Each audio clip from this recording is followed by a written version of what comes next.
Apakah kalau begitu kan dalam benak kami kan ada putusan Frisprak dan putusan Onslah. Onslah, ya. Nah, itu bagaimana untuk? Ya kalau namanya Onslah itu tidak ada bukti sama sekali dia dituduhkan melakukan perbuatan pidana tapi bukan dia pelakunya.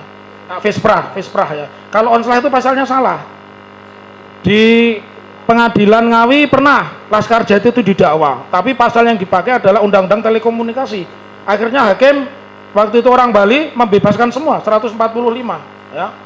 Ya, itu yang disebut onslah. Jadi dakwaannya salah. Kalau mendasarkan pada pertanyaan saudara, maka itu termasuk kategori dakwaan apa? Disitulah nanti pembuktiannya. Ya. Baik, saya lanjutkan. Untuk unsur bohong.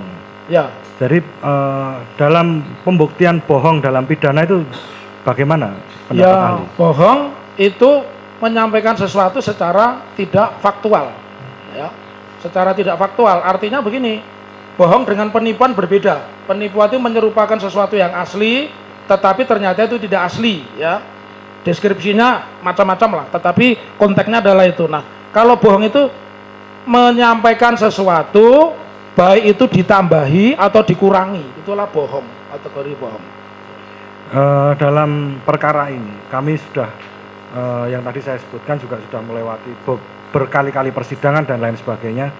Tetapi dalam hal ini sampai hari ini dari jaksa penuntut umum belum pernah menunjukkan kepada kita di persidangan ini ijazah asli Pak Jokowi. Apakah dalam pembuktian bohong menurut ahli pidana apakah itu harus dilakukan? Ya, saya tegas saja karena saya berpendapat bukan ahli, maka harus dibuktikan dulu, ya. Jadi saya tidak akan menyentuh kepada wilayah pertanyaan saudara, tapi saya hanya akan substansi saja. Kalau memang asli dan palsu harus ada pembandingnya. Nah, karena kita masuk SPP tadi saya bilang di awal sistem peradilan pidana, maka beban pembuktian kewajibannya itu adalah pada jaksa. Maka ada dakwaan tunggal, dakwaan alternatif, dakwaan kumulatif, dakwaan gabungan. Jadi beban pembuktian di dalam sistem peradilan pidana Indonesia ini ada di negara, ya. Maka ada pasal 98 KUHP tentang penggabungan perkara. Itu. Terima kasih. Ya, saya lanjutkan pada rekan. Sebetulnya sudah habis diborong ini. Oke. Jadi saya ingin bertanya, tadi dijelaskan apa tentang menimbulkan permusuhan di mana ujaran kebencian itu juga menyangkut individu. Dalam perkara ini di sini yang dianggap melakukan ujaran kebencian adalah terdakwa yang menyatakan bahwa ijazah Pak Jokowi palsu. Nah, sebetulnya tadi disampaikan negara tidak bisa mengambil alih untuk itu. Nah, di sini yang paling dirugikan itu siapa sebetulnya? Tadi sudah saya sebut, pasal 134 tahun 2006 sudah di-drop dari delik umum menjadi delik aduan. Artinya turun itu kelasnya. Yang mengadu yang bersangkutan, namanya delik aduan kok. Negara tidak bisa mengambil alih peran tanpa ada orang yang mengadu. Pencurian dalam keluarga, perzinahan, penghinaan, pencemaran nama baik. Artinya menghina pejabat itu sudah tidak ada, dan konsep itu salah karena negara Indonesia ini bukan raja. Indonesia kan negara kesatuan Republik Indonesia. Kalau NKRI singkatan negara kerajaan rakyat Indonesia, betul. Pasal itu betul. Polisi, jaksa, siapapun bisa menindak orang itu. Tapi pasal itu sudah menjadi turun kelasnya dari delik umum menjadi delik aduan. Jadi artinya sebetulnya yang paling berhak untuk mengadukan atau melaporkan di sini saudara Joko Widodo. Kalau saya bukan sebetulnya, harusnya berarti dengan tegas ya, harusnya delik aduan bunyinya begitu ya. Ya. Karena di sini yang melaporkan bukanlah Bapak Joko Widodo sebagai presiden ya. Untuk pembuktian unsur menyebarkan dalam pasal 28 Undang-Undang ITE ya. Ini apakah harus diambil barang buktinya itu dari URL-nya langsung atau bagaimana? Jadi gini, kenapa saya sebut ITE, kenapa ITE mahal? ITE itu sifatnya real time. Jadi satu ketika saya membimbing skripsi mahasiswa, dia menuliskan di catatan kakinya atau footnote, diakses tanggal 12 April 2010. Padahal skripsi itu sekarang, saya pasti tolak. Kamu ini skripsi ini palsu. Kamu ini ngopi punya orang, nggak boleh. Berarti kamu ngambil skripsi buatan tahun 2010. Kalau data sekarang mekanisme ilmiahnya begitu, itu makanya disebut real time.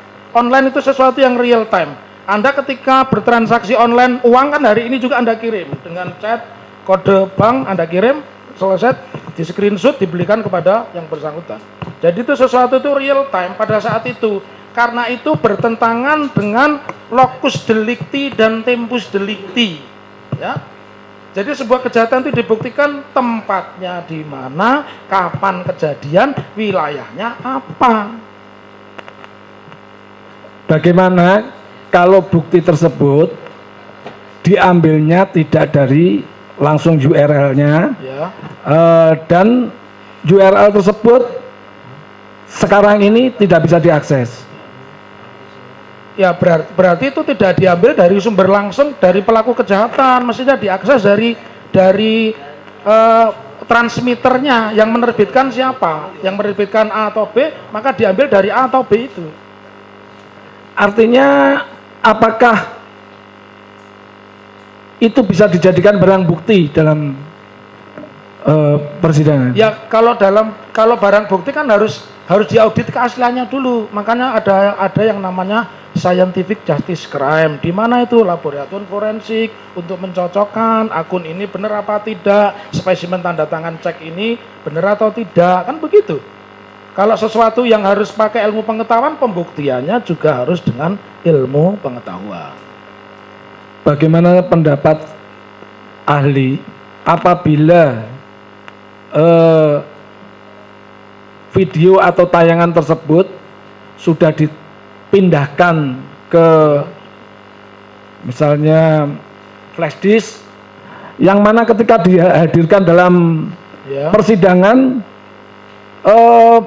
barang bukti tersebut sudah terbuka?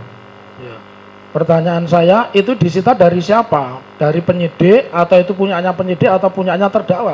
Barang bukti itu harus dari pelaku kejahatan, maka ada perintah di putusan terakhirnya dimusnahkan. Ya. Kalau dari penyampaian itu disita dari terdakwa. Akan tetapi ketika dihadirkan di persidangan bahwa flash disk tersebut bukan milik terdakwa, dan posisi sudah terbuka. Menurut pandangan ahli bagaimana? Ya, itu perlu dipertanyakan keasliannya. Yang pertama saya menyampaikan mestinya diambil itu dari terdakwa dalam kondisi apapun. Makanya ketika polisi melakukan identifikasi kan tangannya pakai sarung biar senjata api misalnya yang dipakai tidak bercampur dengan sidik jarinya polisi gitu. Jadi kalau kita memakai tamsil atau perumpamaan seperti itu, jawaban saya seperti itu. Unsur penodaan agama di sini, dalam unsur penodaan agama, khususnya agama Islam, siapa sih yang paling berwenang memberikan satu fatwa atau statement atau pernyataan bahwa ini merupakan penodaan agama? Pertama harus dilihat dulu istilah penodaan agama itu seperti apa, dan pasal 156A itu harus dibaca secara utuh dari depan sampai terakhir. Kita tidak bisa mendeskripsi memotong-motong begitu. Jadi kalau kita mempertanyakan apakah ini memasuki rumusan penistaan terhadap agama, maka yang mengerti adalah tentunya orang yang ahli di bidang agama, dan agama itu agama yang bersangkutan. Kalau itu tidak ada orang yang punya otoritas tentang keagamaan, di sini kan banyak ormas Muhammadiyah, ormas NU, ormas lembaga MUI dan sebagainya, kan semua orang punya legitimasi begitu. Bahkan sebagai jawaban pertanyaan saudara, rumah makan ketika menyatakan halal dan tidak halal kan bukan ditulis sendiri. tapi ada lembaga otoritas, maka ada sertifikasi MUI seperti yang baru ramai kemarin MIXUI, ya. Kemudian apa itu McDonald, kemudian yang banyak di rest area itu, misalkan Solaria, misalkan dulu kan pernah diisukan itu kan selesai ketika ada. Sama sebenarnya ketika ada legitimasi dari lembaga agama yang punya otoritas, yang di dalam ilmu hukum sebutannya adalah independent state organ. Jadi organisasi swasta tapi memiliki fungsi-fungsi peranan seperti negara. Dalam hal menistakan, Ya, menistakan kemarin sempat disampaikan oleh ahli bahasa, itu adalah merendahkan ya, atau membuat menjadi rendah. betul. Nah, dalam tayangan YouTube tersebut kita tanyakan, mana kalimat yang merendahkan atau membuat jadi rendah, apa yang direndahkan, siapa yang direndahkan, itu kemarin sempat Ya. kita tanyakan. Ya. Dan ahli bahasa tersebut menyampaikannya menjadi bentuk perbuatan. Ya. Jadi tidak ada dalam kalimat tersebut tidak bisa disampaikan, tapi dari keseluruhannya, dan itu adalah bentuk sebuah perbuatan. Nah, bagaimana menurut ahli? Saya sepakat, kalau saya gampang menjawabnya. Menista itu kan berarti merendahkan, membuat orang itu malu, membuat orang itu derajatnya turun. Gampang itu. Manusia ditulis dengan nama binatang. Udah, itu penghinaan. Menistakan itu. Manusia ditulis dengan kata-kata ini babi, maaf ya, ini anjing dan sebagainya. Itu menistakan. Itu. Jadi kalau agama sama, ya, sama. Coba, mohon maaf, lambang agama tertentu. Saya tidak menyebut nanti biar tidak salah kutip, ya. Ya. Ada satu tempat kepercayaan orang beragama Islam lalu diberi tulisan yang sebenarnya tidak sesuai dengan itu penistaan, ya. Itu penistaan itu. Artinya di sini adalah menistakan terkait dengan sebuah ucapan ya, linguis ya, sebuah kalimat juga. Jadi bisa saya contohkan, misalkan kalau ini Al-Quran apa ini bohong, Bapak, seperti itukah? Ataukah prosesi mubahalah itu terus dianggap menistakan?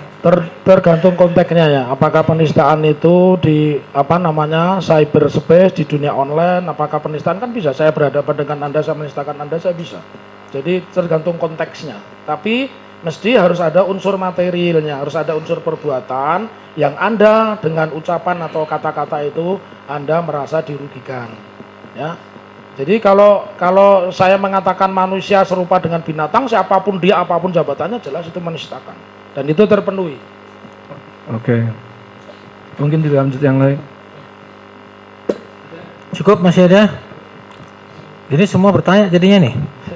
Tolong diwakili aja ya, jangan semua. Ya, sepakat Bapak, saya juga capek kalau semua tanya satu-satu. Kalau semua bertanya, soalnya pengacaranya ini nggak lengkap ini Pak Ahli. Biasanya lengkap 10 orang semua bertanya.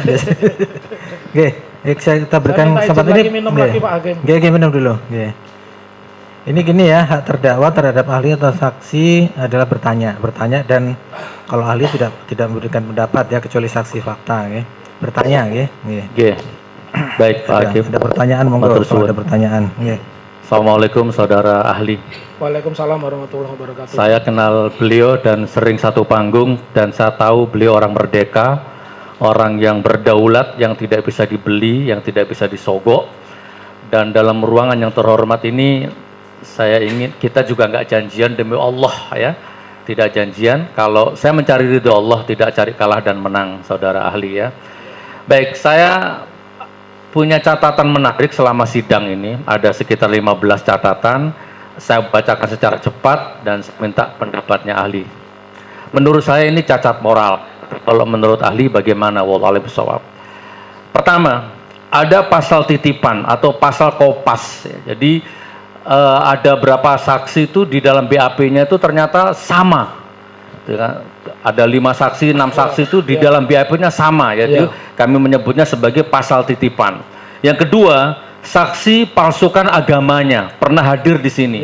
Saksi disumpah pakai Al-Quran, mengaku Islam, disumpah pakai Injil, mengaku Kristen, Nah, dan itu sudah lewat, hampir lewat, hampir selesai itu saksi itu.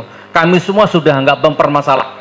Tapi di ending tiba-tiba Bapak Andika menemukan di BAP-nya itu ternyata KTP-nya beragama Islam. Seandainya tidak ketemu, lewat itu.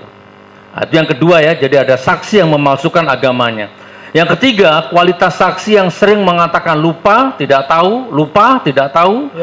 Jadi saya merasa tidak sebanding dengan yang saya jalani selama 4 bulan ini kalau sudah lupa, tidak tahu, lupa, tidak tahu. Yang keempat, legal standing pelapor. Ya. Tadi sudah dibahas bagian masalah delik aduan tadi itu. Tidak ada legal standing, tidak ada hubungan dengan kerabat.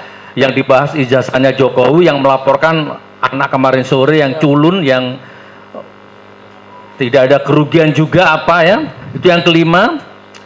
Yang keempat, yang kelima, semua saksi hanya berasumsi bahwa ijazahnya asli, tapi tidak pernah melihat dengan mata kepalanya sendiri sampai detik ini.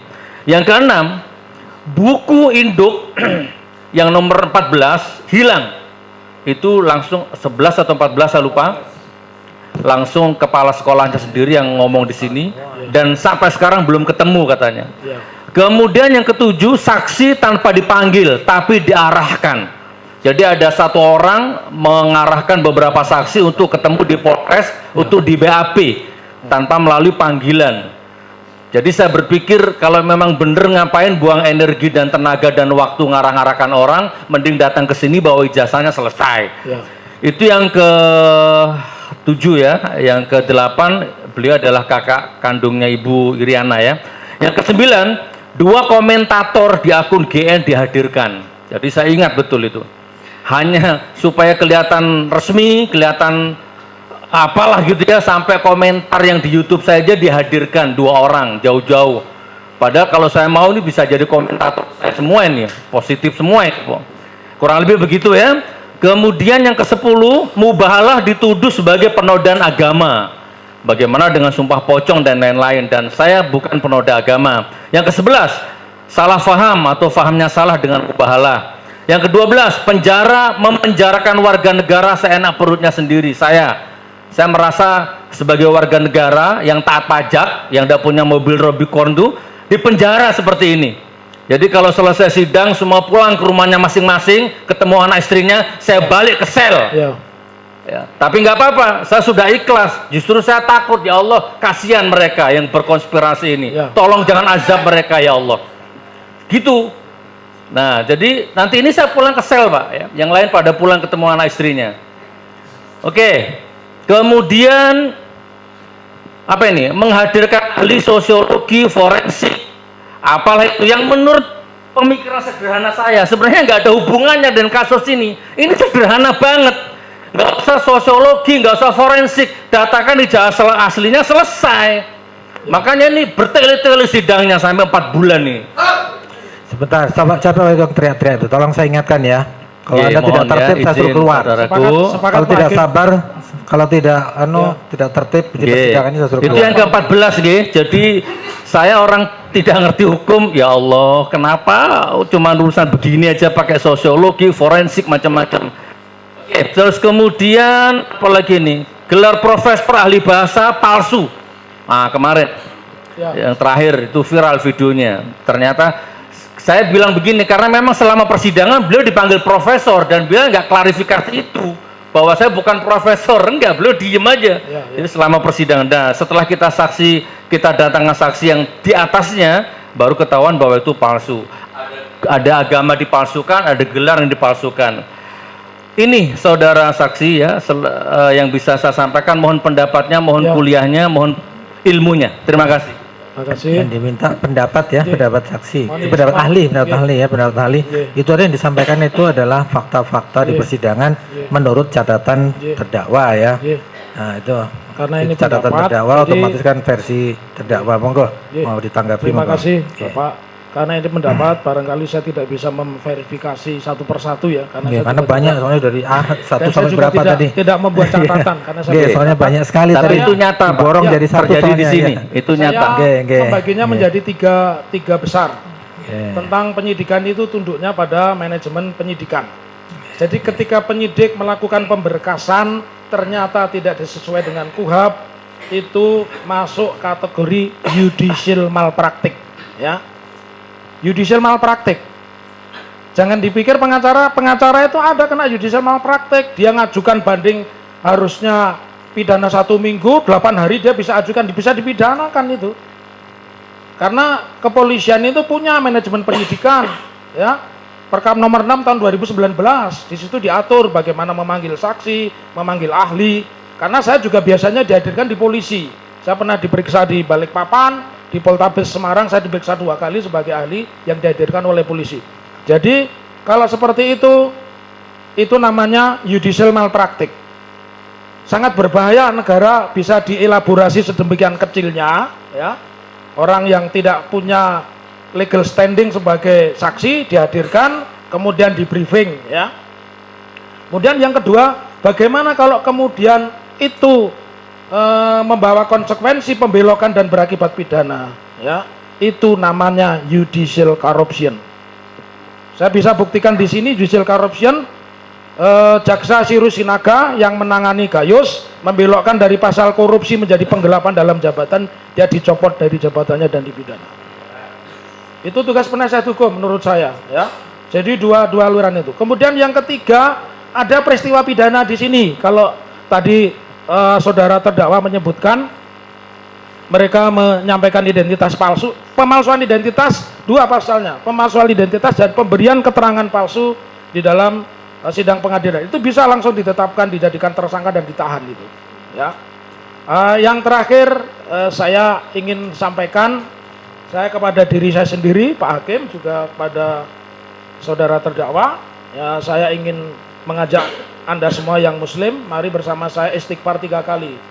Astagfirullahaladzim, astagfirullahaladzim, astagfirullahaladzim, alladzi la ilaha illa huwal hayyul qayyum wa atubu ilaih.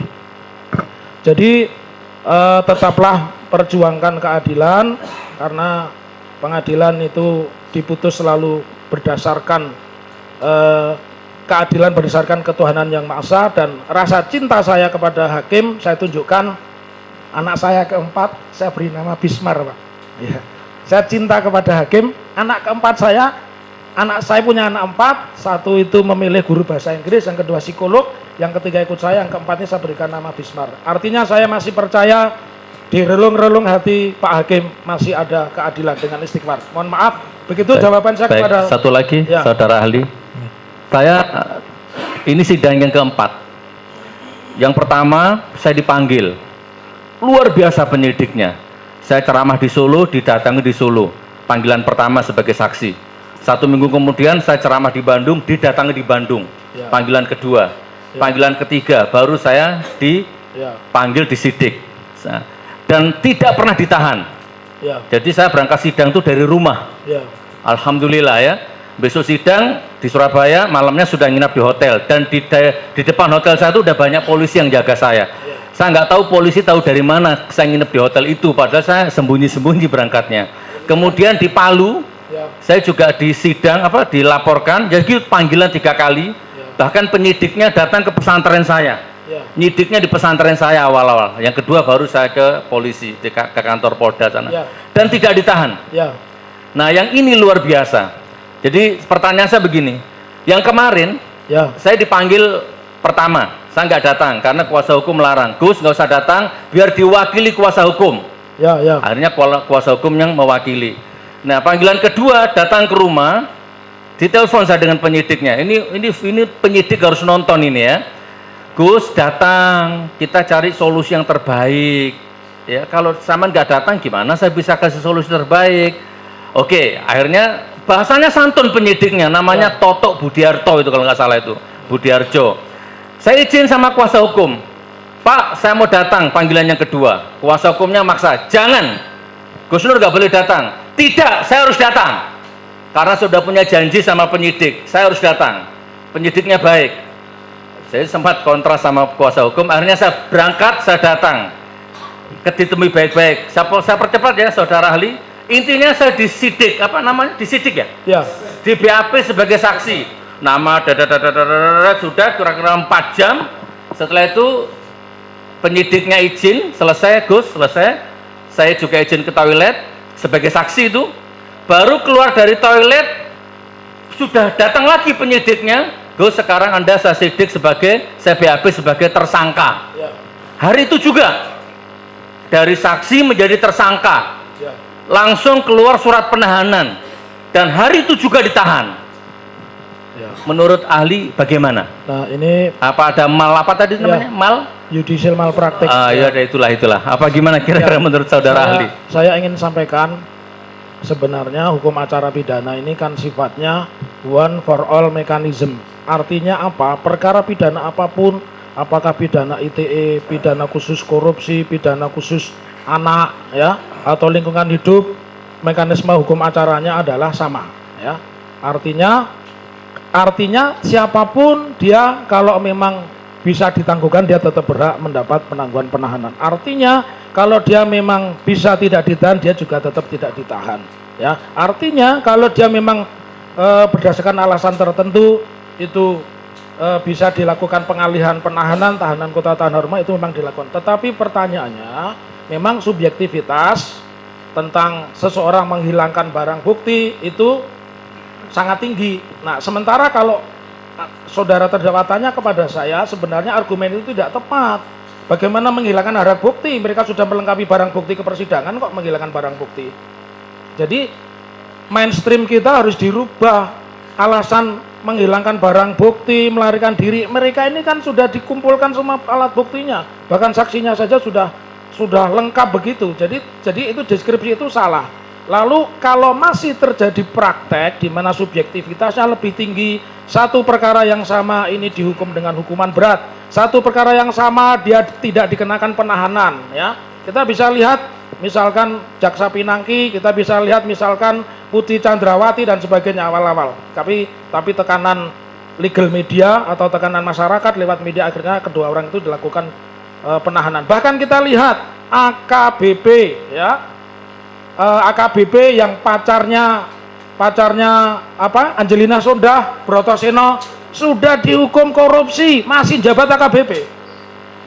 Itulah yang disebut judicial corruption, dan itulah kalau namanya praktek disparitas pidana.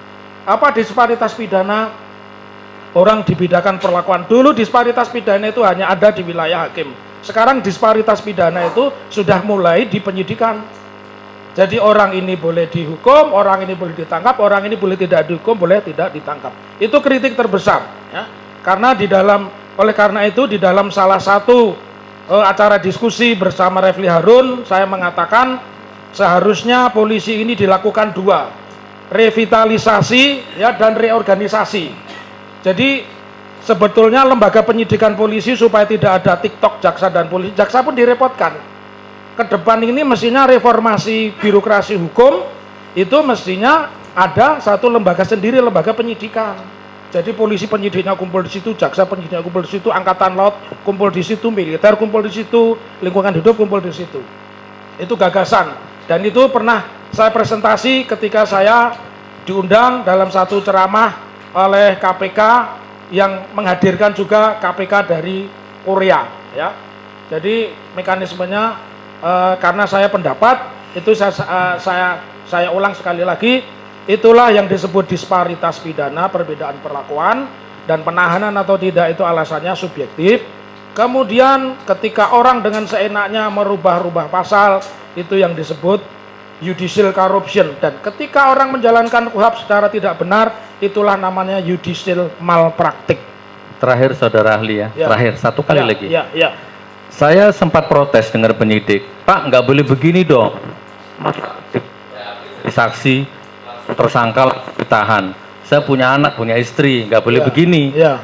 Saya sudah mengadakan gelar perkara, termasuk dengan MUI. Ya. Penyidiknya bilang begitu. Ini di live kan, nggak mungkin saya bohong. Silakan tonton tuh. Ya. Penyidiknya bilang begitu. Saya sudah konsultasi dengan MUI, dan ini memang Anda menista agama. Begitu saya sampaikan ke kuasa hukum langsung ke MUI. Ya, entah berapa kali waktu itu kita viralkan videonya dan tidak pernah ditemui dengan MUI. Dan MUI mengatakan tidak ada istilahnya mubahalah penista agama, tidak ada. Ya. Ini fakta. Ya. Intinya sampai sekarang sekarang di rutan Makobrimob.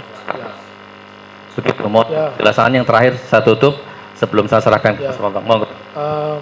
Penjelasan terakhir saya, kalau tidak salah dulu yang memberikan keterangan ahli saudara juga saya ya.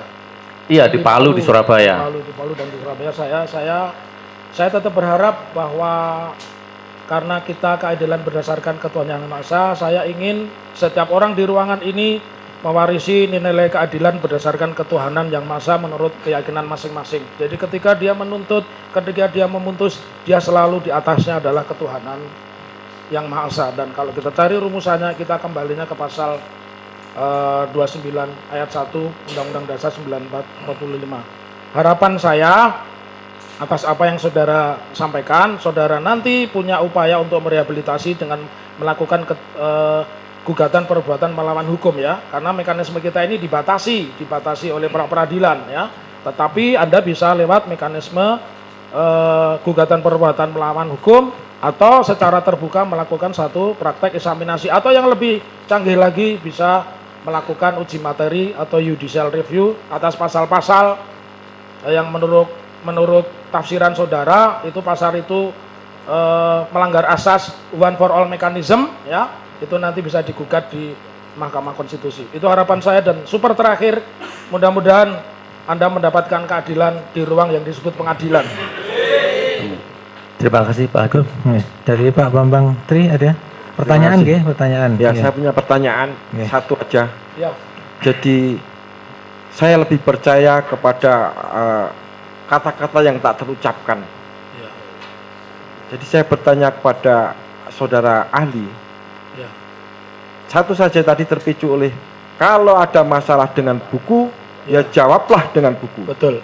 Saya murni semua keterangan saya, semua informasi saya sudah lebih dulu saya bukukan, walaupun belum terbit. Nah, terus kemudian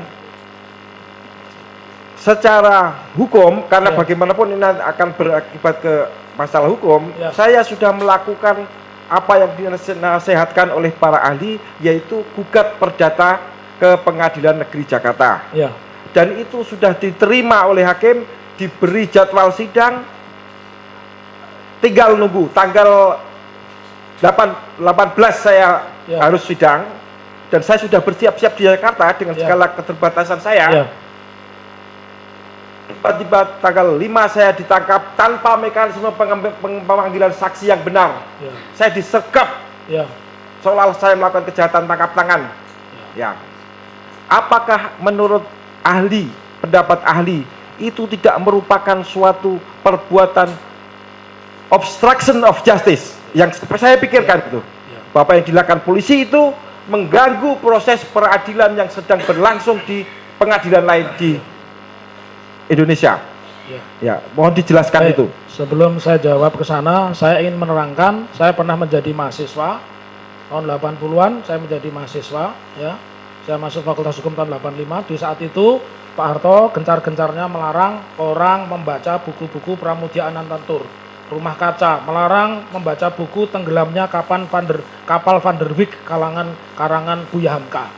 Jadi menurut saya kalau sekarang masih memakai praktek itu, maka kita sedang tidak hidup di negara yang berdasar hukum.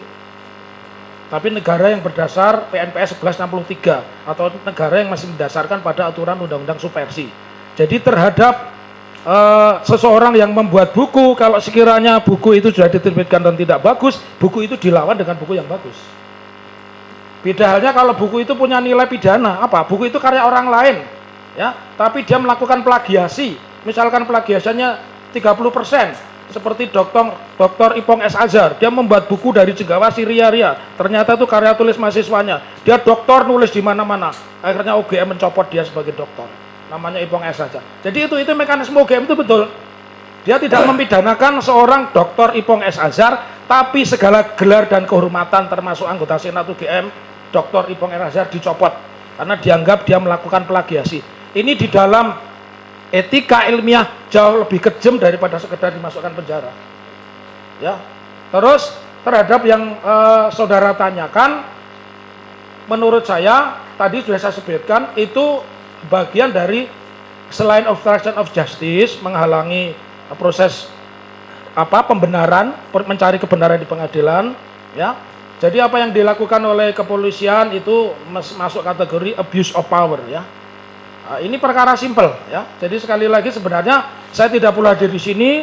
Ini rekan-rekan saya Adinda Jaksa ini insya Allah paham, dan yang di depan saya beliau-beliau yang amat mulia insya Allah juga paham. Begitu saudara terdakwa. Ya, satu tambahan. Cukup. Satu tambahan, Pak. Satu tambahan. lagi. Tadi katanya satu. Satu Oke, moga, bonus moga, Bapak moga. berarti. Oke, Tadi moga, satu moga. saya juga catat, satu ini tambah lagi bonus. Terima kasih. Catatan.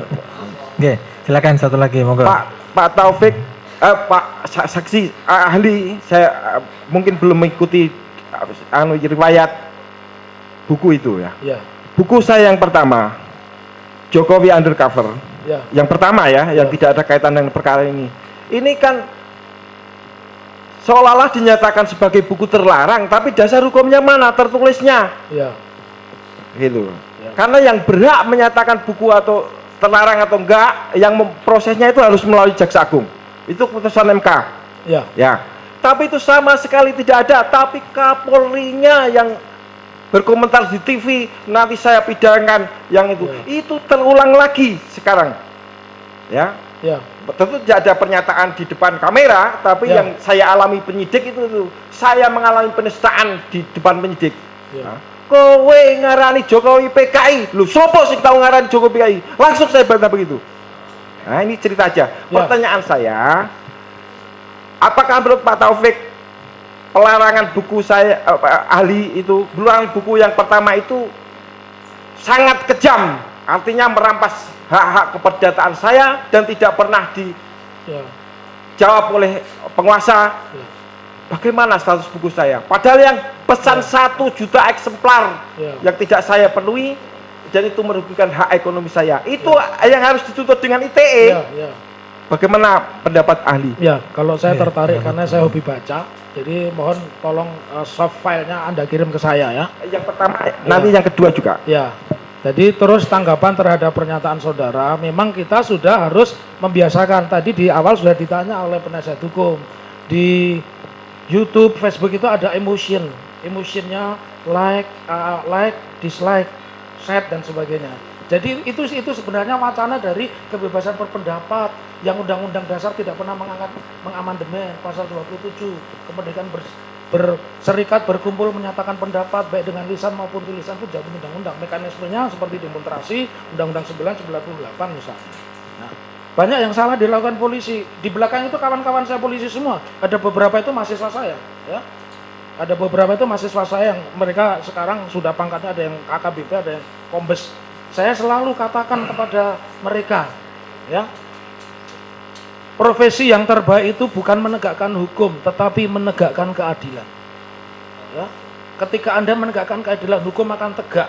Ketika Anda menegakkan hukum, hukum itu jadi pesanan. Hukum itu akan jadi robot. Ya. Jadi terhadap statement saudara, saya sangat ikut sedih, dan mudah-mudahan besok koreksi saudara itu diterbitkan dengan buku yang lain yang juga mengkoreksi. Karena juga ada buku People Power Pak Jokowi, saya mengkoleksi. Sebagai akademisi saya juga mengkoleksi. Pak Jokowi itu juga bikin buku People Power, ya. Tapi mantan Danjen Kopassus, Legend Purnawirawan Sunarko ditangkap, dianggap melakukan People Power. Sri Bintang Pamungkas ditangkap, dianggap melakukan People Power. Ahmad Dhani ditangkap, dianggap melakukan People Power. Jadi itu namanya disparitas.